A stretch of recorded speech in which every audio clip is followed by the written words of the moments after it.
വറുത്തരച്ച ഉള്ളിത്തീയൽ കണ്ടിട്ടുണ്ടാവും. ഇങ്ങനെ ഒരു ഉള്ളിത്തീയൽ കണ്ടിട്ടുണ്ടോ? ഇതിനെ പണ്ട് തൊട്ടുകൂട്ടാൻ എന്നാണ് പറയുന്നത്.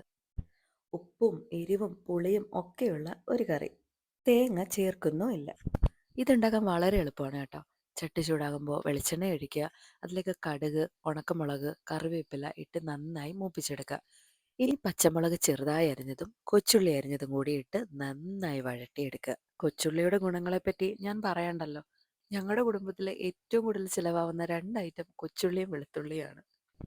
ഇതൊന്ന് വഴണ്ട് കഴിയുമ്പോൾ ഇതിലേക്ക് മല്ലിപ്പൊടിയും മുളക് പൊടിയും ചേർത്ത് ഒന്നും കൂടി മൂപ്പിച്ചെടുക്കണം. പൊടിയുടെ പച്ചമണം മാറുമ്പോൾ അതിലേക്ക് പുളിവെള്ളവും ആവശ്യത്തിന് ചൂടുവെള്ളം കൂടി ഒഴിച്ച് ഒന്ന് അടച്ചു വെച്ച് വേവിച്ചെടുക്കണം. മധുരം ആവശ്യത്തിന് എങ്ങനെയാണോ അതുപോലെ ഒരല്പം ശർക്കരയും പിന്നെ മഞ്ഞൾപ്പൊടിയും ആവശ്യത്തിനുള്ള ഉപ്പും കൂടി ചേർത്ത് നന്നായി പറ്റിച്ചെടുക്കണം. ഈ കറി മോരുകറിയുടെ കൂടെയൊക്കെ സൈഡിൽ കഴിക്കാൻ നല്ല ടേസ്റ്റാണ്.